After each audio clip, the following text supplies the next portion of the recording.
मैंने विश्व अध्यात्म जगत को अगर युग परिवर्तन के लिए मैंने आगे बढ़ाने का संकल्प लिया है कि युग परिवर्तन का संधि काल का मैंने शंखनाद किया है, तो साधनात्मक क्षमताओं के साथ किसी गर्व और घमंड से नहीं। मेरा पूरा जीवन साधनात्मक है। 17-18 घंटे साधनात्मक आध्यात्मिक समाज सेवा के कार्यों में रत रहता हूं। योगाचारों की तरह लोभी लंपट बनकर के जीवन नहीं जीता। मैं मौत को स्वीकार कर लेना सिर्फ समझूंगा, मगर अनीति अन्याय अधर्म समाज से छल करके 1 रुपए लेकर के अपना पेट भरना पसंद नहीं करूंगा। बोलो सतगुरु भगवान की जय। मगर खुलेआम संस्थाएं अरबों अरबों रुपए लूट रही हैं, कोई बोलने वाला नहीं, कोई उन पर जांच करने वाला नहीं। चाहे जितना समाज को लूटते रहो, वैभव उनके साथ चलता है, आप आवाज नहीं उठा सकते हो।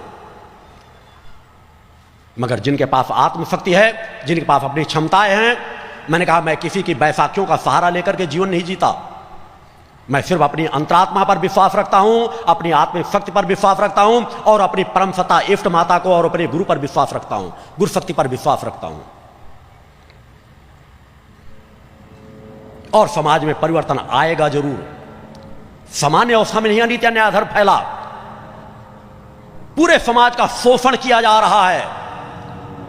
हर राजनीतिक पार्टियों में चरम सीमाओं तक भ्रष्टाचार व्याप्त है, कोई सुधार नहीं करना चाह रहा, और जो सुधार करना भी चाहते हैं उनको पार्टियों में बिल्कुल नजरअंदाज किया जाता है। आज आवश्यकता है कि हमें घर घर जाकर के युवा शक्ति को संगठित करने की, उसे समझाने की, उसे बताने की कि तुम अनीति अन्याय धर्म के रास्ते पर मत जाओ। मानव जीवन है, मिला है, मानव बन करके अपने जीवन में सुख शांति और समृद्धि की प्राप्त करो। अपने कर्म पर विश्वास रखो, अपने अंदर के उग्रवाद को नष्ट करो, मगर चेतना शक्ति को प्रभावक बनाओ। उस चेतना शक्ति के बल पर तुम सब कुछ कर सकते हो। सच्चाई ईमानदारी के रास्ते पर जाकर के भी ऊंची से ऊंची सीढ़ियों को तय करके उस शिखर पर पहुंच सकते हो। अतः आवश्यकता है कि सच्चाई ईमानदारी का समाज को पाठ पढ़ाने की। भक्ति मानव कल्याण संगठन समाज में सतत उसी रास्ते की ओर कार्य कर रहा है। करोड़ों करोड़ों लोगों को आज तक संगठन बदलने में सक्षम हुआ है। आगे आने वाले समय में और परिवर्तित होता चला जाएगा। लाखों जीवनदानी कार्यकर्ता आज भक्ति मानव कल्याण संगठन से जुड़े हैं, जो मेरी एक आवाज में अपना सर्वस्व न्यौछावर करने के लिए तत्पर है। बोलो सतगुरु भगवान की जय। मैं कभी भी उनकी शक्ति का दुरुपयोग नहीं करता, उन्हें और शक्ति प्रदान करता हूं कि और संगठित होकर अपनी ऊर्जा पहले समाज को परिवर्तित करने में लगाओ, मगर अपनी शक्ति को लेकर न हमें हिंसा करना है, न हमें हिंसा सहना है। हिंसा को सहना भी हिंसा ही कहलाता है। वह चाहे किसी की गाली सह रहे हो, चाहे किसी की मार सह रहे हो, चाहे कोई तुम्हारा शोषण कर रहा हो, वह भी हिंसा ही है। अतः इस हिंसा से बचो, अपने अधिकारों को जानो, समझो और पहचानो। इसी के लिए भक्ति मानव कल्याण संगठन का गठन किया गया है। जहां आप लोगों को दुर्गा चालीसा पाठ करने के लिए कहा जाता है, वहीं पंचज्योत शक्ति सिद्धाश्रम में पिछले 15 वर्षों से अखंड दुर्गा चालीसा का अनुष्ठान अनंत काल के लिए चल रहा है। अगर मैं समाज को कहता हूं सूर्योदय के पहले उठो, तो मैं स्वतः ब्रह्म मुहूर्त में नित्य प्रति 2:30 बजे से 3 बजे के बीच उठता हूं और 24 घंटे समाज में जिस तरह का रहता हूं कि मात्र 24 घंटे में 3 या 4 घंटे की नींद रहती है। तुम भी वह कर सकते हो, फिर भी शरीर में कोई कमजोरी नहीं आएगी, शरीर उसी तरह चैतन्य रहेगा। अपनी आत्मिक शक्ति को बढ़ा करके तो देखो। मगर आराधना के साथ ये तुम पूजा पाठ ही करते रहे, तुम्हारे पड़ोस में कोई किसी का शोषण करता रहे, कोई किसी की इज्जत लूटता रहे, किसी को रोड चौराहे मारता रहे, पीटता रहे, तुम बस आंख बंद करो, इधर से उधर चले जाओ। जहां तुम सहारा दे सकते हो, अगर तुम वहां सहारा देने में पीछे हटोगे तो कभी परम सत्ता आपको सहारा नहीं देगी। इसको गांठ बांध लेना। अतः तुम परम सत्ता परमेश्वरी से यदि सहारे चाहते हो तो तुम फिर खुद किसी के सहारे बनो। अपनी चेतना शक्ति को पहचानो, जानो, समझो। भक्ति मानव कल्याण संगठन आप सभी का आवाहन करता है, समाज का आवाहन करता है। जो वास्तव में सत्य पथ के राही बनना चाहते हैं, वो भक्ति मानव कल्याण संगठन के साथ जुड़कर सत्कर्मों में लग करके समाज में परिवर्तन लाने में अपनी अहम भूमिका को निर्वाह करें। भक्ति मानव कल्याण संगठन उनका आह्वान करता है, एक बार तो आकर के देखो, एक बार तो बढ़ करके देखो, एक बार साधक का जीवन जी करके देखो, तुम्हें शांति मिलेगी, तृप्ति मिलेगी, संतोष मिलेगा। जगह जगह भक्ति मानव कल्याण संगठन द्वारा जो ऊर्जात्मक कार्य किए जा रहे हैं, उससे समाज में परिवर्तन आ रहा है। लोग दशहरे का पर्व भूलते जा रहे हैं। जहां लोग एक दूसरे से मिलते थे, कहते दशहरे में अगर शत्रु भी घर आ जाए तो उसे माफ कर दिया जाता है। दशहरे में जिस भाव से लोग एक दूसरे से मिलते थे, सब कुछ करते थे, मगर दशहरा भूल चुके हैं। वैलेंटाइन डे उनके लिए ज्यादा महत्वपूर्ण हो चुका है। मगर हमें किसी का विरोध उग्रता से नहीं करना, हमें परिवर्तन लाना अपने कार्यों के माध्यम से।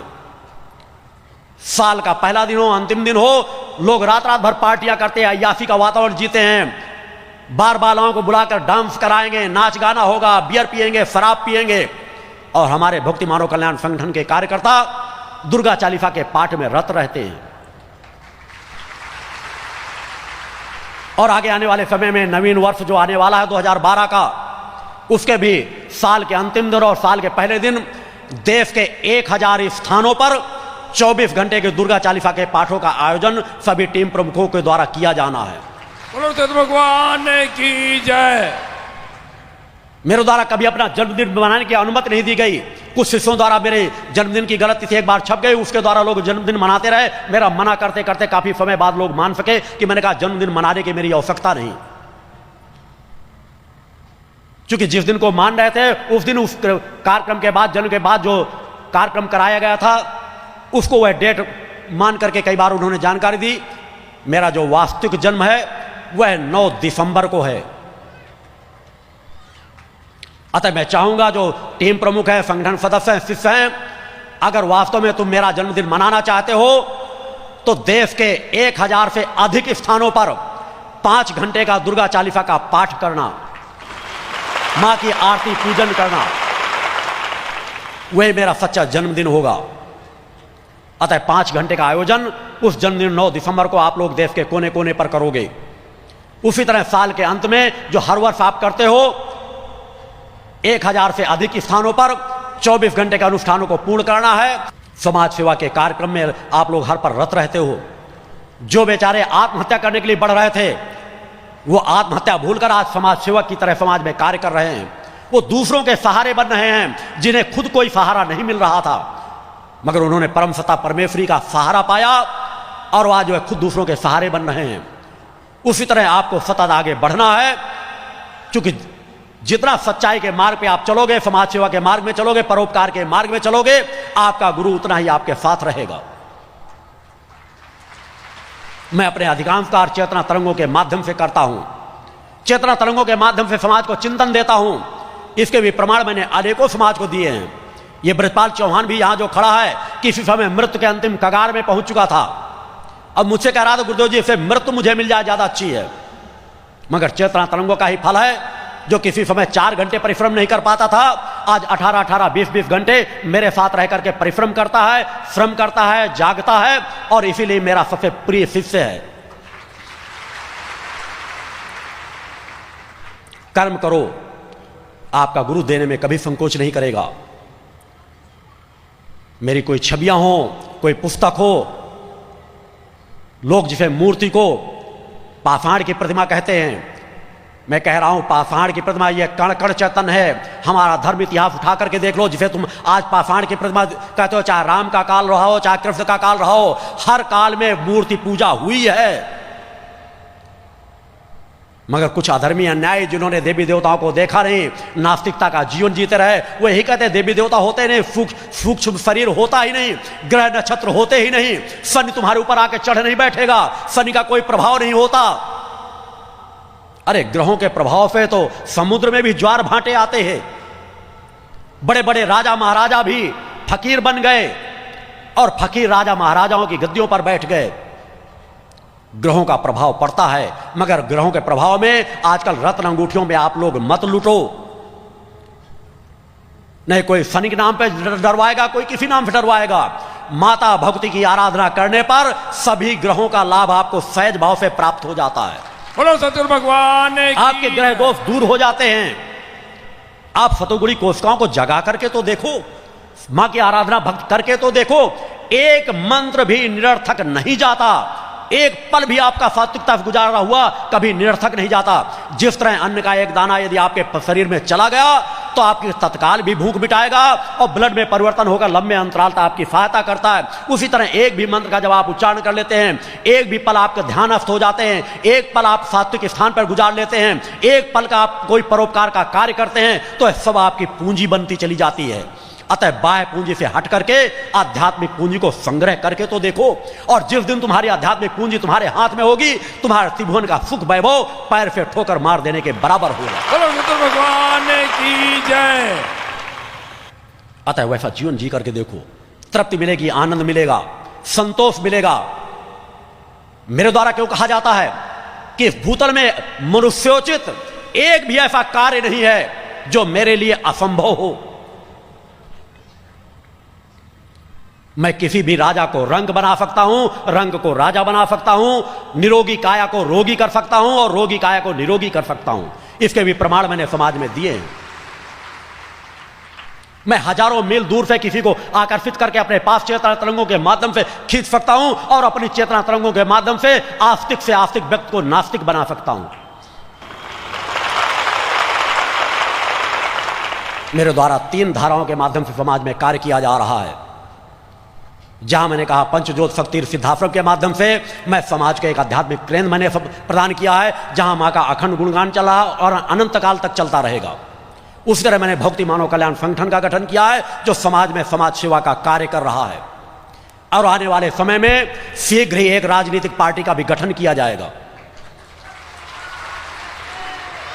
मुझे कोई राजनीतिक पद नहीं ग्रहण करना, मुझे कोई राजनीतिक चुनाव नहीं लड़ना, इस भ्रम में कोई समाज का व्यक्ति न रहे, क्योंकि मेरा अग्निपथ है। मगर मैं शिष्यों के मान सम्मान की रक्षा के लिए समाज के शिष्यों को आगे जरूर बढ़ाऊंगा। अपने कर्तव्य का पालन करूंगा। 3 धाराओं के माध्यम से मेरे द्वारा समाज में कार्य किया जा रहा है। और इस दिल्ली के शक्ति चेतना जन जागरण शिविर की है मेरी भविष्यवाणी है कि आने वाले समय में एक न एक दिन वह आकर रहेगा जब लाल किले से राष्ट्र ध्वज फहराने वाला कोई शक्ति साधिका होगी या शक्ति साधक होगा। बोलो सतगुरु भगवान की जय।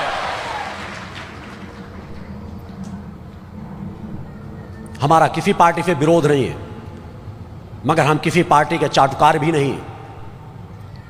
जो ईमानदारी सच्चाई से आएंगे उनका हम हर पल साथ देने के लिए तत्पर हैं। समाज में परिवर्तन आकर रहेगा, हमें सिर्फ अपना कर्म करना है, सच्चाई ईमानदारी का खुद जीवन जीना है और अनित अन्याय अधर्म के खिलाफ आवाज उठाना है। तभी आपके अंदर चेतनात्मक परिवर्तन आएगा, आपके खून में परिवर्तन आएगा और नवीन पीढ़ी जब आपकी जन्म लेगी तो वह अन्यायी अधर्मी नहीं होगी, देवत्व की विचारधारा की होगी। अरबों अरबों खरबों खरबों की संपदाएं धार्मिक संस्थानों में पड़ी हैं, मगर उसका कोई उपयोग नहीं हो रहा।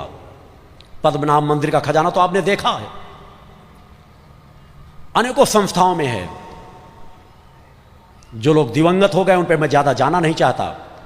अनेकों दिवंगत जो अपने आप को ऋषि कहते थे, अपने आप को संत कहते, जब उनके बाद उनके कमरों की तलाशी ली गई तो करोड़ों करोड़ों की लाकर बने हैं, कहीं बेड में छिपा कर रखने के बनाए हैं, कहीं अलमारियों में रोज कोई करोड़ों रुपए का पैसा नकद निकलता है, कहीं करोड़ों रुपए जेवरात निकलते हैं, कहीं सोने के बिस्कुट निकलते हैं, फिर भी आपकी आंखें नहीं खुलती।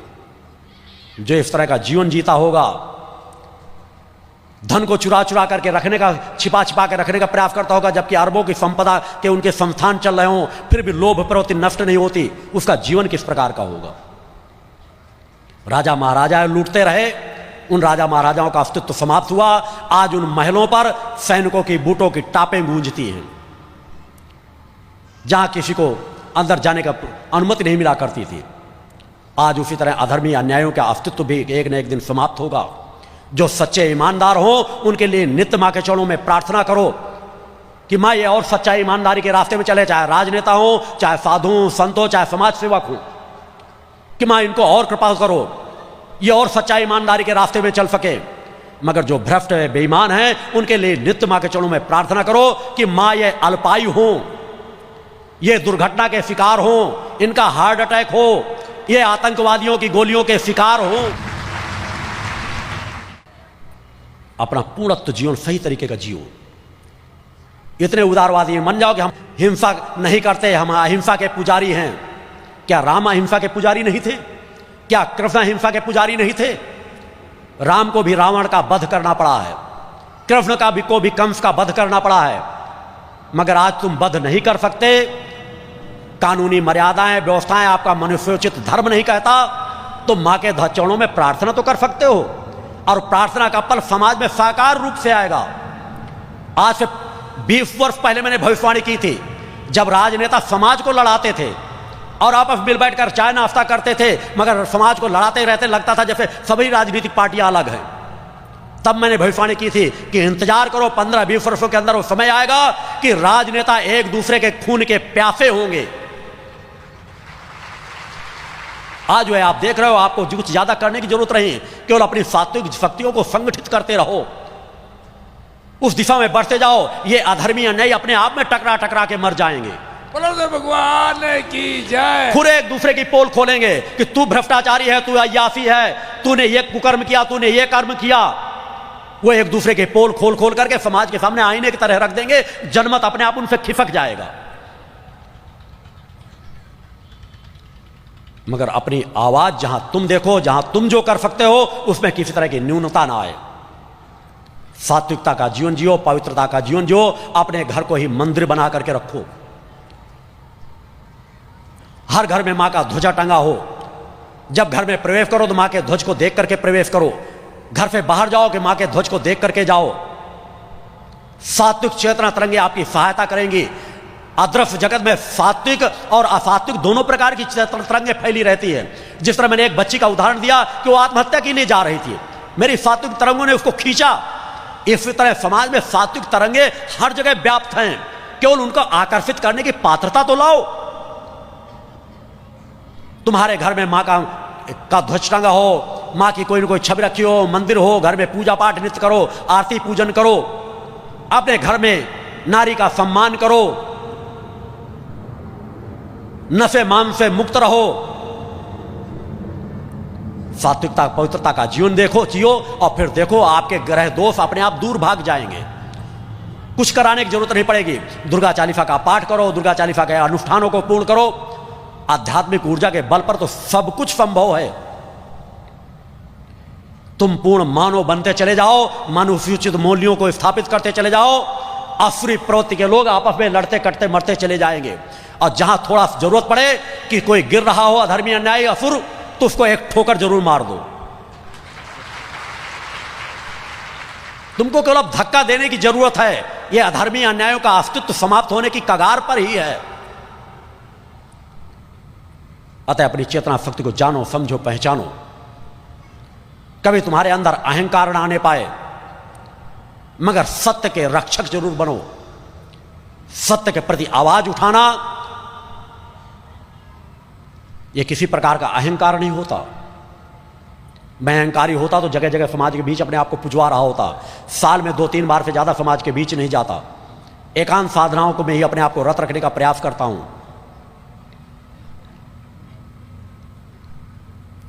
सामान्य सा जीवन जीता हूं, सामान्य सा जीवन जीता था, सामान्य सा जीवन जीता रहूंगा। ओम और मां का नित्य उच्चारण करें, दुर्गा चालीसा का पाठ करें। त्रिशक्ति महामंत्र आपको विशिष्ट मंत्र दिया गया है, जब भी समय हो उस त्रिशक्ति महामंत्र का जाप करें।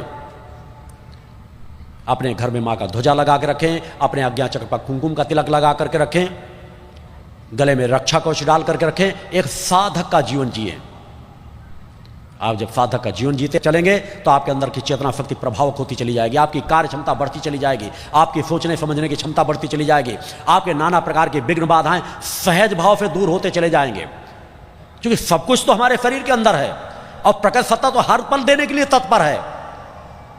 हम अपने अंदर के पात्रता को विकसित कर ले, अपने अंदर के पात्र को सही बना ले, और जिस दिन तुमने अपने अपने अंदर के पात्र को सही कर लिया, अपने आप के तुमने पहचान पूर्णत्व के साथ कर ली, वही मैंने कहा जिस दिन आपकी पूरी कुंडली चेतना जागृत हो गई, वास्तव में उसी दिन तुम पूरी तरह से मुक्त कहलाओगे। बोलो सत्य भगवान की जय। कि जिस तरह आपका गुरु कहता मैं जब तक चाहूं मेरे प्राणों का हरण करने की सामर्थ्य किसी में नहीं है। मैं अपने शरीर का त्याग करके जहां चाहूं जिस परिवार में चाहूं वह जन्म ले सकता हूं। प्रकट सत्ता सभी को एक स्वतंत्रता दे करके रखी है। प्रकट सत्ता ने तो एक विधान बना दिया है कि तुम उस विधान में चलो, तुम देवत्व को प्राप्त कर सकते हो, तुम ऋषित्व को प्राप्त कर सकते हो, तुम अपने लिए नहीं हजारों लाखों का कल्याण कर सकते हो, दूसरों को भी जीवन दान दे सकते हो, मगर ठग और लुटेरे बन करके नहीं। सत्यता का जीवन जी के, सत्यता की पात्रता को हासिल करके उस पूर्णत्व तक पहुंचो तो तब तक केवल साधक बनकर रहो, संत बनकर रहो, साधु भाव तुम्हारे अंदर आए। अपने कर्तव्य को पहचानो। जिस तरह अनीति अन्याय अधर्म करना पाप है, उसी तरह अनीति अन्याय अधर्म को सहना महापाप है। अतः सजगता का जीवन जियो। हर पल समाज बदलता जा रहा है। इस प्रवाह को कौन रोक पाएगा? इस प्रवाह को रोकने की क्षमता किसी में नहीं रही। मेरी साधनात्मक तपस्या निरर्थक कभी नहीं जाएगी।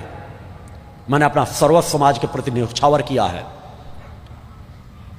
अतः अपनी माता भक्ति आदि शक्ति जनी जगदम्बा पर विश्वास रखो। वह आपकी जननी है, उसी की आराधना करो, उसे इष्ट मानो। अन्य देवी देवता आपके सभी सहायक हैं। आपकी आस्था विश्वास किसी देवी देवता में है तो उनकी भी आराधना आप अपने साथ कर सकते हो। भक्ति मानव कल्याण संगठन की विचारधारा से आप सभी वाकिफ हैं।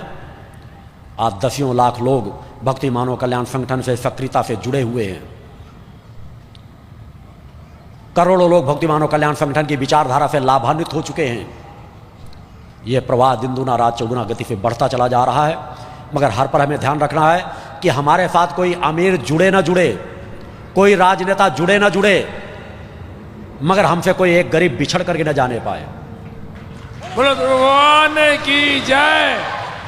हमारी राजनेताओं से कोई, अमीरों से कोई विरोध नहीं है। हमें उनका भी आह्वान करते हैं, आए हम एक समान सबको स्वीकार करके चलते हैं। मेरे द्वारा राजनेताओं को भी कहा गया कि अगर तुम सच्चाई ईमानदारी से बढ़ना चाहते हो तो आओ भक्ति मानव कल्याण संगठन की विचारधारा को स्वीकार करो। भक्ति मानव कल्याण संगठन अगर तुम्हारे पास जितनी पात्रता है उससे 10 गुना ज्यादा तुमको आगे बढ़ाकर खड़ा कर देगी। अतः हर पल सजगता का जीवन। हमारा भक्ति मानव कल्याण संगठन आम समाज के लिए कार्य कर रहा है। जिस समाज को नजरअंदाज किया गया है, जिस समाज को हे दृष्टि से देखा जा रहा है, उसी समाज को सहारा देना है, सबको सम्मान देना है जो सच्चाई ईमानदारी के रास्ते में चल रहे हैं। अतः उस सूचना विचारधारा को आपको लेके चलना है। मैं हर पल खुले मन मस्तिष्क से सात्विक सभी शक्तियों को, सभी जो वास्तव में साधु संत का जीवन जीते हैं, उन सभी का आह्वान करता हूं कि आएं, संगठित होकर अनीति अन्याय अधर्म के खिलाफ एक बार शंखनाद करें, एक बार आवाज उठाएं। निश्चित रूप से परिवर्तन आकर के रहेगा, इसमें जरा सा भी संदेह नहीं है। बोलो भगवान की जय। हर पल हमें उस सत्य की ओर बढ़ते रहना है। इस संदर्भ में मैं विस्तार से पूर्व में चिंतन दे चुका हूं। चूंकि समय आरती का हो चुका है, हम आप सभी आरती की दिशा में पढ़ेंगे, वो तैयारियों के लिए बढ़ेंगे। और आरती के बाद आज जो कल शंखनाद कर नहीं सके, आज पुनः एक बार शंखनाद करेंगे। उसके बाद ओम और माँ का उच्चारण करेंगे। सामूहिक जिनके पास शंख है वह शंखनाद करेंगे, जिसके पास शंख नहीं है वह शंख ध्वनि को सुनेंगे। और दमोह के सिर में, उसके बाद नवरात्र के तीसरे सिर में, जहाँ एक व्यापक रूप से इस शंखनाद को संपन्न कराया जाएगा, समाज को और ऊर्जा प्रदान की जाएगी। तब तक आप लोग प्रयास करेंगे कि हर घर में एक शंख हो। उस शंखनाद को हम आप सभी मिलकर के करेंगे, आरतियों के क्रम में चलेंगे।